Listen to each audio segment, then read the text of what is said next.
Oi, pessoal, tudo bem? Meu nome é Danilo Silva Ferreira, eu sou aluno de graduação do 10º semestre do curso de Engenharia Química da Unijorge, aqui em Salvador, Bahia. Faço parte do grupo de pesquisa CATAM, Catálise e Meio Ambiente, e vim aqui falar para vocês um pouco sobre o meu projeto de iniciação científica, intitulado Estudo da Transformação Catalítica do 2-metiltiofeno sobre zeólita beta-mesoporosa modificada com zinco. Este projeto está sendo conduzido sob orientação dos professores doutores Luiz Antônio Magalhães Pontes e Ronaldo Costa Santos. Então, assim como o petróleo bruto e seus demais derivados, a gasolina e o diesel possuem em sua composição compostos aromáticos heterocíclicos de enxofre, tais como tiofenos, benzotiofenos, dibenzotiofenos e semelhantes. A combustão desses compostos leva a emissões atmosféricas de óxido de enxofre, que são precursores da chuva ácida e desencadeiam uma série de problemas ambientais, como o empobrecimento das vegetações, a contaminação de cursos d'água, a queda no pH de águas oceânicas, perda na biodiversidade, além de estarem associadas ao desenvolvimento de doenças respiratórias. Diante disso, as regulamentações ambientais em todo o mundo têm se mostrado cada vez mais rígidas no que diz respeito ao teor de enxofre nos combustíveis. No Brasil, por exemplo, os níveis máximos de enxofre permitido para a gasolina automotiva são de até 50 ppm. No entanto, existe um desejo de acompanhamento das tendências mundiais de redução para 10 ppm, como já em vigor em toda a União Europeia, Estados Unidos e Japão. No refino do petróleo, o craqueamento catalítico em leito fluidizado, também conhecido como FCC, é um dos principais processos para a obtenção de gasolina, contribuindo com cerca de 1/3 dos volumes totais de produção. Nesse processo, os produtos de fundo provenientes das torres de destilação a vácuo e atmosférica são convertidos em produtos mais leves e de maior valor comercial.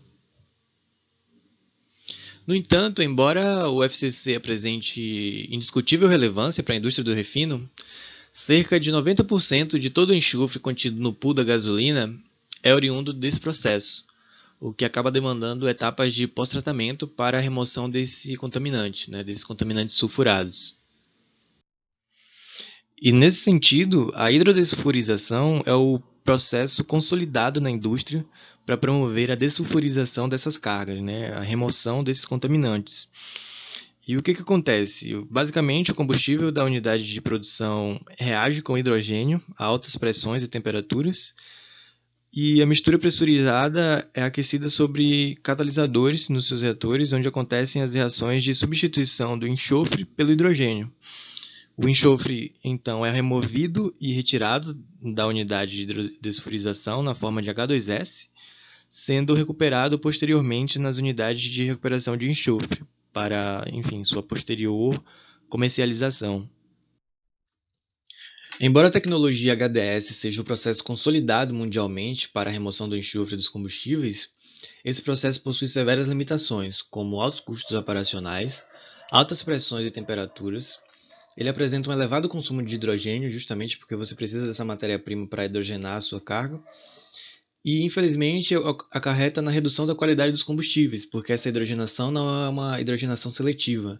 Você acaba hidrogenando também olefinas leves contidas nos combustíveis e, enfim, isso leva à saturação dessas olefinas, transformando-as em parafinas, e você perde aí em octanagem do seu combustível.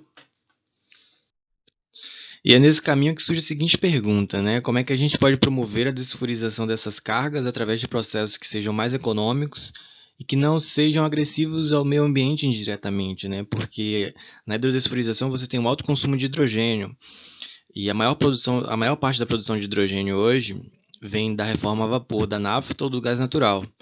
E para todos esses processos, a cada 1 tonelada de hidrogênio produzido, são produzidos 10 toneladas de CO2.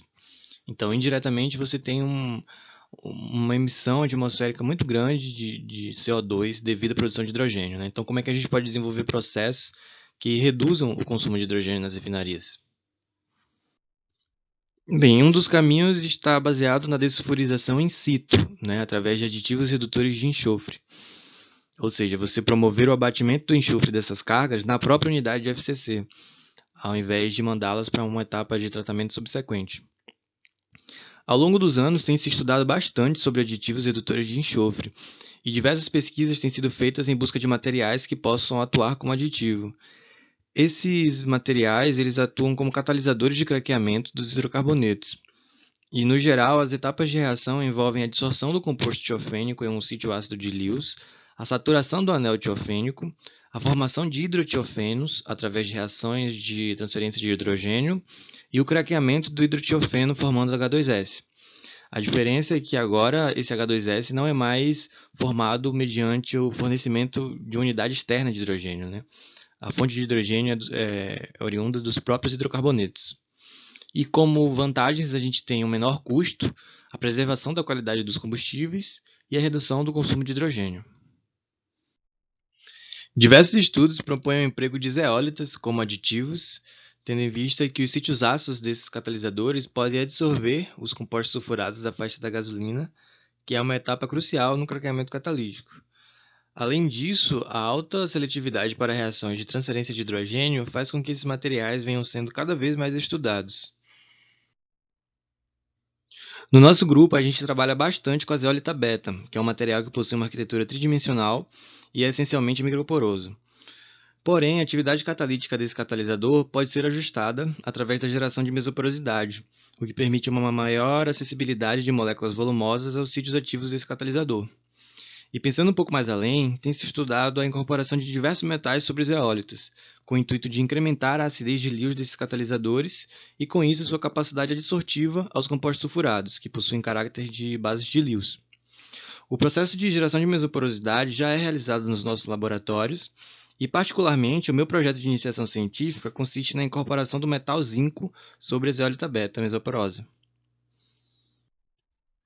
Dessa forma, a gente tem como objetivo geral avaliar o efeito da incorporação de zinco sobre zeólita beta mesoporosa nas reações de craqueamento do 2-metiltiofeno em uma corrente de N-hexano, onde o 2-metiltiofeno é o contaminante sulfurado e o N-hexano é a corrente de hidrocarbonetos, além de avaliar os efeitos eletrônicos e texturais das diferentes espécies de zinco formadas na superfície do catalisador. Aqui a gente traz os nossos objetivos específicos, que envolvem as etapas de preparação dos catalisadores com diferentes teores de zinco, a caracterização dessas diferentes espécies de zinco formadas na superfície desses catalisadores, as análises estruturais, químicas e texturais promovidas nesse catalisador, né?